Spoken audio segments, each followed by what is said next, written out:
Fala, dono de delivery, tudo certo? Mais um vídeo aqui no canal do Rancho. A gente tava um tempinho sem postar, né? Mas hoje a gente tem um evento com o pessoal do iFood. Vai ser aqui em Florianópolis, né? Na Lagoa da Conceição. E a gente quer mostrar um pouco pra vocês do que vai ser conversado lá, como é que vai ser esse encontro aí, né? Vai ser um encontro, começa às 2 da tarde, agora é meio-dia. E vai até o final do dia, então acho que até mais 7 horas, então vai ter bastante informação pra gente trocar, passar pra vocês. Então acompanhe o vídeo aí. A gente vai buscar o Bruno agora e depois vamos rumo à Lagoa da Conceição. Então, bora!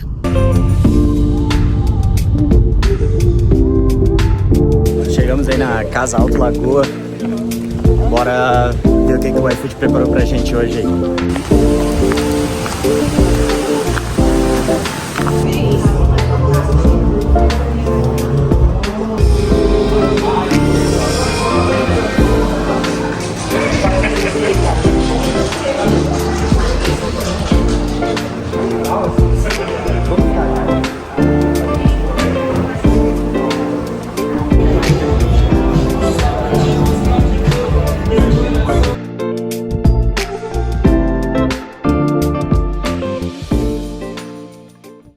Mais de 1 milhão de usuários aqui em Santa Catarina, 24 mil restaurantes ativos, um ticket médio de R$ 66,80, então também é uma informação legal para vocês compararem o ticket médio de vocês com como a gente está em Santa Catarina. A gente está aí mais ou menos 10% acima da média nacional aqui, tá? Para vocês terem uma ideia. E top culinárias, lanche, pizza e marmita. Marmita é uma top culinária de Santa Catarina que não é top culinária do Brasil. Então, a gente tem aqui, tem alguns parceiros aí que vendem marmita. A gente tem aqui uma performance de marmita um pouco mais relevante do que no Brasil, que entra a comida brasileira nas top 3.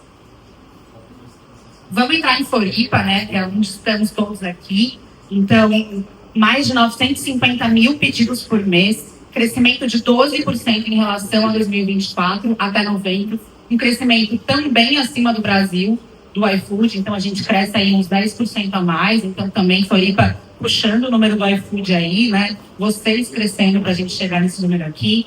Mais de 256 mil usuários, 5 mil restaurantes ativos, um número bem expressivo também. Um ticket médio maior que o de Santa Catarina, então aqui a gente já tem um ticket médio de R$70, um ticket médio bem alto. E top culinárias aqui, lanches, pizza e marmita acompanhando Santa Catarina até pela relevância, né? Em Floripa a gente faz cerca de 40% dos pedidos que são feitos em Santa Catarina.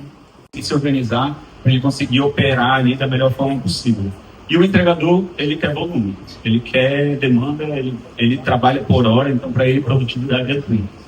Quando o pedido é confirmado, aí o cliente já fica mais tranquilo. Ele resolveu, tomou a decisão, pagou na maior parte das vezes, e aí começa de fato para vocês a operação.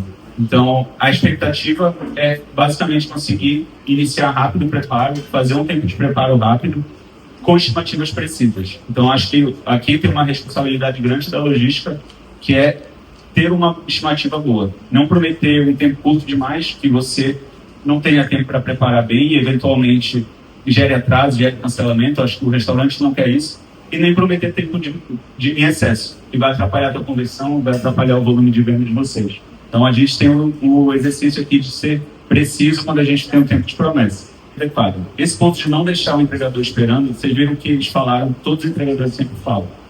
E aí a gente fala, cara, a gente tem que acertar na alocação para o pedido não ficar esperando no balcão e vocês também não deixarem acertar no preparo para não deixar o entregador esperando. Deixar o entregador esperando é muito ruim, por quê? Porque os entregadores se falam e eles percebem. Se ele vê um outro restaurante que cronicamente deixa ele esperando, o que ele faz quando vem o pedido? Ele rejeita. A gente vê que é super correlacionada a taxa de rejeição de determinados restaurantes com o tempo médio que os entregadores esperam. Então, tratar o entregador bem do ponto de vista de não deixar ele esperando pelo pedido, não apertar o botão pronto antes para alocar cedo demais, é importante para melhorar a taxa de rejeito e, consequentemente, a alocação de vocês. Porque se começa essa fama de esse restaurante tem que ficar esperando, Isso vai aumentar a taxa de rejeito, e menos entregadores vão aceitar no restaurante, o tempo de alocação vai demorar mais e a gente entra num ciclo vicioso que é muito ruim, tá bom? De vocês estão aqui, então realmente, como eu falei, um grupo muito seleto, muito focado na experiência do cliente, muito focado em oferecer essa experiência que seja encantadora, desde a qualidade do produto até a rapidez da entrega, até a apresentação da embalagem, todo um cuidado ao longo do preparo do pedido nesse diálogo com o consumidor. E a gente está falando aqui de 400 mil pedidos por mês na região de Floripa relacionados a pedido super. Para a gente é muito bom quando a gente pensa em plataforma, porque a gente sabe que esses pedidos são pedidos que vão fidelizar mais o cliente, fazer o cliente voltar mais para o iFood e voltar mais para o restaurante de vocês. Os restaurantes daqui, que são super, eles representam 20% do total de restaurantes de Floripa, 50% do GMV. Então, de novo, apesar de ser um grupo pequeno, acaba sendo um grupo que cresce mais e que tem mais representatividade. E Floripa também, o GMV do super ele é 20% maior que a média dos demais supers do Brasil. Ou seja, vocês performam melhor aqui que todos os outros pares de vocês que são super ao redor do Brasil em termos de GMV. Uma salva de palmas aqui para o Brasil. Agora um pouquinho dos dados relacionados à região mesmo, tá? A gente está falando de um GMV de 30 milhões por mês maior versus os não super. Pedidos 2,5 vezes maior do que quem não é super. Cara, é mais que o dobro. É muita coisa mesmo. O ticket médio também é um número bastante interessante. R$ 75,00 é o ticket médio do restaurante, que é super, é 7% maior dos restaurantes que não são super. E aí o dado da recompra agora focado em Floripa, 70% de recompra, 15% maior versus não super. A plaquinha do móvel, mas que não foram até o móvel retirar. Então eu...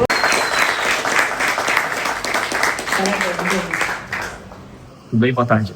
Queria fazer uma pergunta sobre a experiência do restaurante.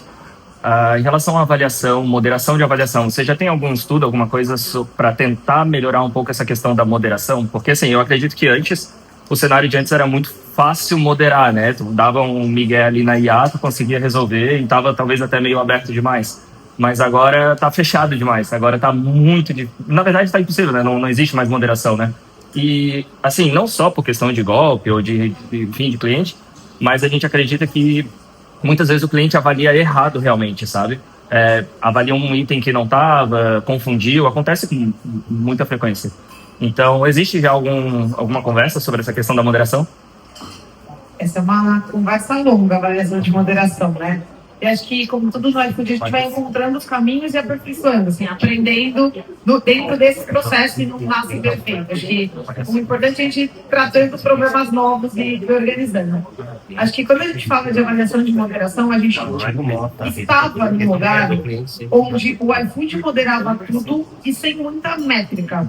Então, a lógica do marketplace, onde o mercado se regula e o consumidor realmente tem uma voz ativa ali, conseguindo deixar, né, o real sentimento dele, putz, o ponto da carne não estava bom, ou a comida não estava com tempero adequado.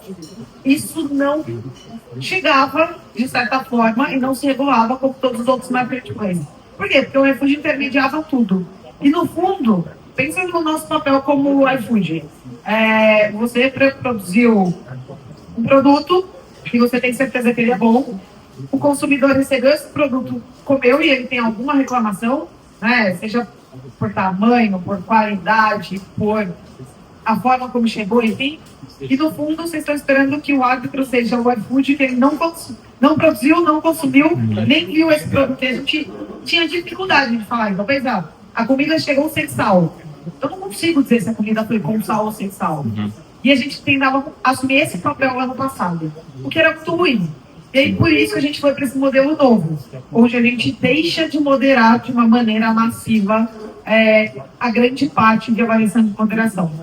Foi para o mundo perfeito? Não. Foi para uma outra ponta, onde hoje ainda tem alguns erros. Então, a nossa IA, que hoje ajuda na avaliação de moderação, infelizmente ainda deixa passar uma moderação, talvez, de um produto que não estava no cardápio, que é um caso que você trouxe. a gente vai evoluir para conseguir dar esse match e conseguir ter uma resposta melhor. A gente vai evoluir para conseguir chegar na avaliação onde vocês trocam e o consumidor eventualmente muda essa nota. Ou ele se surpreende positivamente e traz uma avaliação positiva sobre você. E é nesse caminho que a gente está tentando ir. Então, assim, você tem razão, a nossa ainda não está 100% boa, ela ainda precisa de alguns ajustes e a gente vai trabalhar para essa evolução, principalmente para existir essa conversa. Mas a consciência que eu quero trazer para cá é a importância dessa conversa entre o restaurante e o consumidor. E não necessariamente, porque em muitos momentos essa conversa, a responsabilidade é só transferida para o iFood. Só para te falar algo sobre semana passada, a nossa taxa de erro era de 4%. 4% pode parecer pouco, mas é uma causa relevante para esse estado de bordo. De, eu nem como pizza e o cara está falando que a minha pizza chegou fria, né? Então, a gente fala do modelo semântico da AI, ele foi melhorado. A gente passou em uma semana de 4% para 1% de erro. Então, estamos perfeitos? Não, mas melhoramos. Depois você me conta também quando eu voltar aqui, ano que vem isso melhorou. E a segunda coisa que a gente construiu com vocês, lembra que eu falei que hoje a gente tem um fórum de restaurantes, onde a gente tem representantes do setor que vão lá, sempre consumir de produto.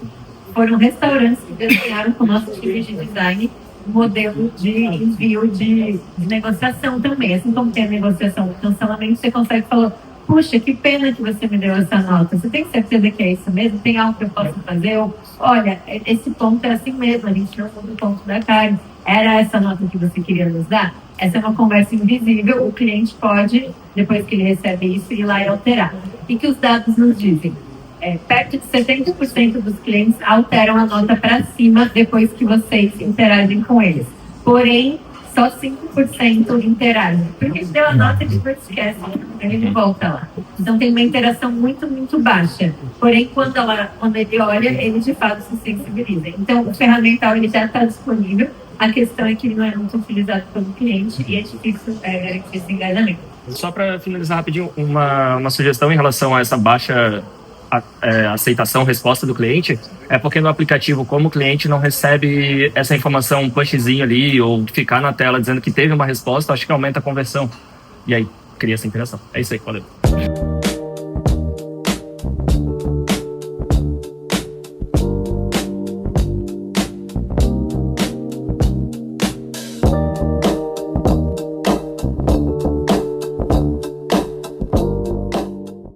Pessoal, a gente está encerrando aqui hoje o iFood Day e foi um dia bem legal, bastante palestra, bastante conhecimento, novidade. E uma coisa que chamou bastante atenção foi em relação ao Hits. E aí eu vou perguntar para a Mayara resumir para a gente um pouco aí como é que tá o Hits aqui em Florianópolis. Ai, Bruno, muito feliz com a presença de vocês aqui também, né? Acho que o evento trouxe várias ideias, várias novidades que estão chegando aí no iFood, mas acho que o Hits realmente foi o que chamou a atenção de todo mundo, né? Hoje o Hits já está representando em Florianópolis mais de 13% dos volumes de pedidos gerado hoje em Florianópolis. Para vocês terem uma ideia, 1 em cada 7 pedidos é Hits, né? Então é um programa que está sendo olhado com muito carinho para o iFood, que tem trazido uma visibilidade muito grande para o parceiro. Quem aciona o Hits, além do crescimento no volume de pedidos, tem um crescimento também na visualização de cardápio, na conversão por causa do valor, né, baixo. E por mais que seja um valor baixo, para atingir um público que hoje o iFood é caro para esse público, a gente, Floripa, ainda tem um dos maiores ticket médio do Brasil. Sim, esse foi um ponto que chamou bastante atenção, o ticket médio mais alto do Brasil ainda. 7% em relação à média do Brasil. Então isso pra gente é um cenário bem interessante e preparem-se, porque tá vindo uma novidade quentinha pro Hits. Não posso falar o que é, mas em breve a gente vai ouvir falar muito mais do Hits. Um ponto importante também do Hits é que tem que saber calcular também, né? Tem que saber trabalhar, né? Muito. Então é uma coisa que a gente faz bastante também, né? Isso aí de saber calcular e saber entregar isso, saber precificar isso, né? É importante mesmo. Para o parceiro que vou acionar o Hits agora então. Não é bem assim, né?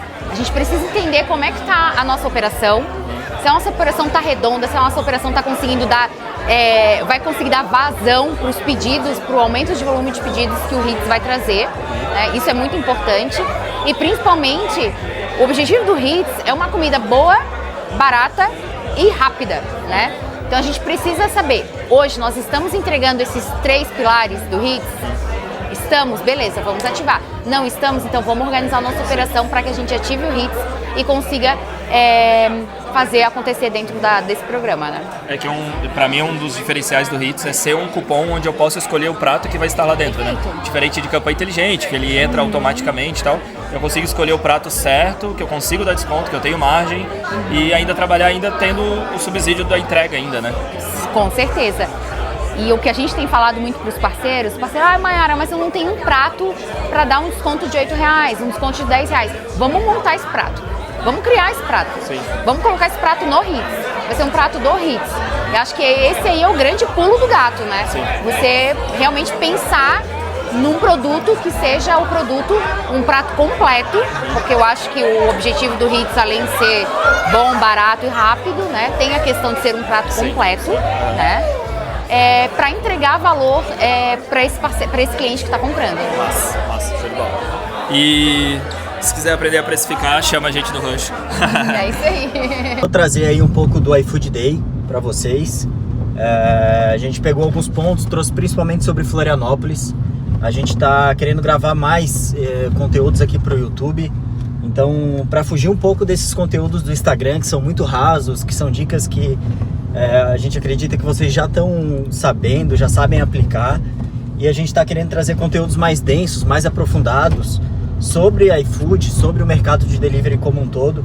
Então, se vocês têm dúvida, ideias ou querem ajuda em alguma coisa, deixa aí nos comentários que a gente vai gravar um vídeo sobre. E também já se inscreve aí no canal para receber os próximos vídeos, para ficar por dentro de tudo que acontece no mercado de delivery. É isso aí, Bruno. E deixa o like. É isso aí. Hoje o dia foi bem produtivo, foi bem legal. Eles trouxeram bastante novidade, principalmente de Florianópolis. Então, legal ter acesso a essas informações que não são abertas, né? Então a gente ficou muito feliz de ter sido convidado aí, uma exclusividade. Tinha 30 pessoas no evento só, né? E a gente tá lá dentro desses 30 convidados aqui em Florianópolis, é bem legal, bem gratificante. Então é isso, pessoal, escreve aí, se tiver alguma dúvida, alguma curiosidade, manda aí que a gente vai responder. Valeu! Valeu!